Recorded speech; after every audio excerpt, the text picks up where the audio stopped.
ব্রাহ্মণ মশাই এসে গেছেন এবং আমি আর মা দুজনেই ফ্রেশ কাপড়ে স্নান টান করে পুজোয় বসে পড়েছি। চলো তোমাদের একটু পুজোর অংশ দেখাই।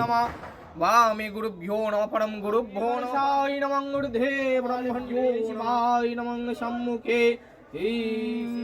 তো যাকে পুজো করতে দেখছো এ হচ্ছে আমার পাড়ার একটা ভাই, খুব ভালো ছেলে, আমাদের থেকে অনেকটা জুনিয়র আর খুব ভালো পুজো করে। বেশ কিছুদিন ধরে আমাদের বাড়িতে পুজো করছে এবং ওর পুজো আমাদের সবার প্রচণ্ড ভালো লাগে। মানে ওর মন্ত্রপাঠ থেকে শুরু করে পুজোর রীতি নীতি এবং ওর সমস্ত কিছু এত নিষ্ঠা, এত সুন্দর এবং এত সময় নিয়ে করে। এখন তো ম্যাক্সিমাম ক্ষেত্রে পুজোয় দেখবে সবাই আসলো 5-10 মিনিট পুজো করে চলে গেল, বাট ও কিন্তু প্রচণ্ড সময় নিয়ে করে। সামান্য আমাদের একটা বাস্তু পুজো, সেখানেও কিন্তু চক্ষুদান থেকে শুরু করে সমস্ত কিছু করেছে এবং প্রচুর সময় নিয়ে করেছে, যেটা আমাদের সবার সত্যিই খুব ভালো লেগেছে। তোমরা চাইলে ওর সাথে কন্ট্যাক্ট করতে পারো পুজোর জন্য, ভীষণ ভালো পুজো করে, আমার গ্যারেন্টি। ও আমার ফেসবুকে রয়েছে, ওর নাম ইন্দ্রজিৎ, তোমরা চাইলে ওর সাথে কন্ট্যাক্ট করতে পারো। ভাইয়ের সাথে ভালো পুজো করে। তুলসী তুলসী দেব্যই নমঃ নমঃ।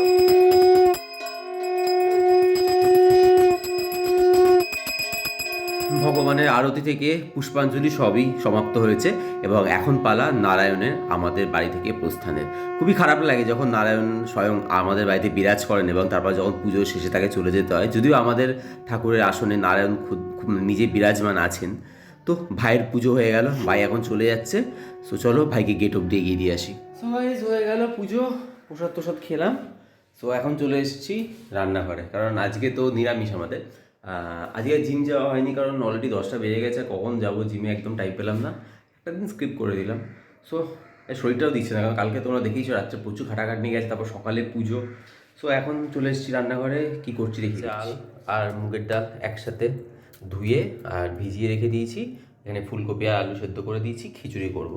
এটা আরেকবার একটু ধুয়ে নিই। তুমি কী খাচ্ছ? প্রসাদ পিঠে খাবে না? খাবো, প্রসাদটাই নেই খাবো।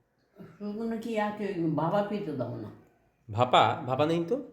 খিচুড়ির জন্য আগে দেখো ফুলকপি আলুটাকে একটু ভেজে নিই, জানো তো। ফুলকপি আলুটা একটু সুন্দর করে ভেজে নাও, তাহলে খিচুড়ির টেস্টটা কিন্তু খুব ভালো হয়। তো আমি নুন দেবো না, নুন দিলে না ফুলকপি ভেঙে যায়। আলু ছোটো ছোটো নতুন আলু নিয়েছি, এটা খুব সুন্দর টেস্ট হবে ফুলকপি এই খিচুড়িতে।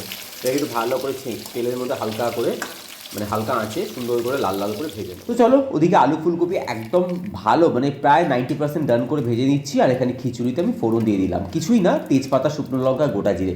আমি সবসময় খিচুড়ির মধ্যে সাবেকি ফ্লেভারটা চাই এবং আমি সবসময় চেষ্টা করি ঠাকুর বাড়ির যে গন্ধ খিচুড়িতে, সেটা যেন আমার খিচুড়ির মধ্যে হয়। এদিকে কাণ্ড দেখো, ছোটো হাঁড়িতে বসাতে গেছি, বাট হবে না আমি জানি, তাই জন্য বড় গামলাতে আবার শিফট করলাম। আর বেগুনি